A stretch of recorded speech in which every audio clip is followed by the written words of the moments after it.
Good morning, good morning. Uh, Today is my 50th day for waiting for my Croatian visa. So yesterday I'd made a call to the consulate, but sad to say it's still under process up to this time. So I checked VFS yesterday afternoon, still on process. So the thing now is, as I've observed that since the application of my visa to all applicants who applied for December to March, because we are in the peak season that too many application is being processed right now. That's what I understand, because the seasonal worker soon will be on. Yeah, they will be starting to work because after the season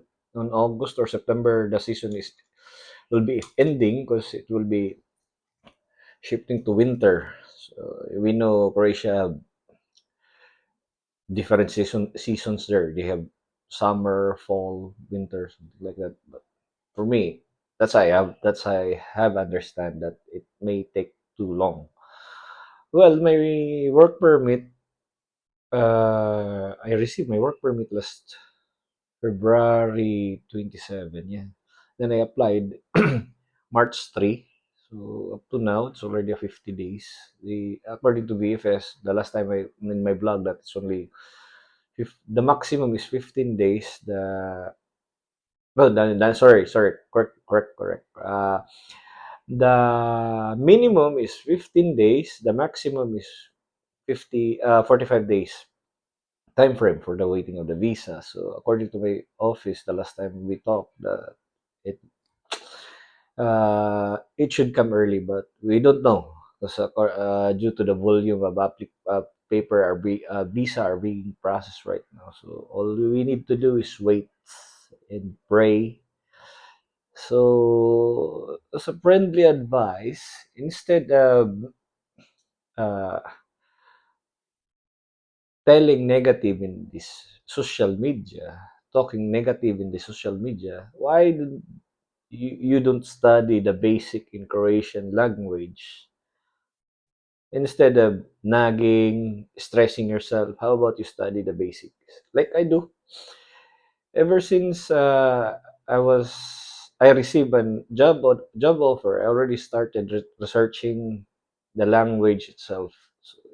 Because according to them, Croatia speak English also, but there are some that they don't have. So we better adapt how to speak their local languages to communicate well also. So it's an advantage also if you do the basics. So as of now, instead of talking negative, thinking negative, be positive. Uh, be positive, then study the language, study the culture, understand their culture. And if you're going to Zagreb, chat the places you want to go when you have your first off, so you can roam around there. Uh, and lastly is to have a ready mindset before going to your journey. Have a physical and strong mindset. Uh, all of the changes is there. If you have your job for the last 13 years like this, so I'll be having a total adjustment there. So again, prepare yourself both physically and mind and physically. You're ready. Study the basic language, like the numbers, like the greetings, and always pray. Then just be ready, because when your visa arrive, 100%, you're going, you're going 100%. And again, thank you and good morning, Talon Adventures.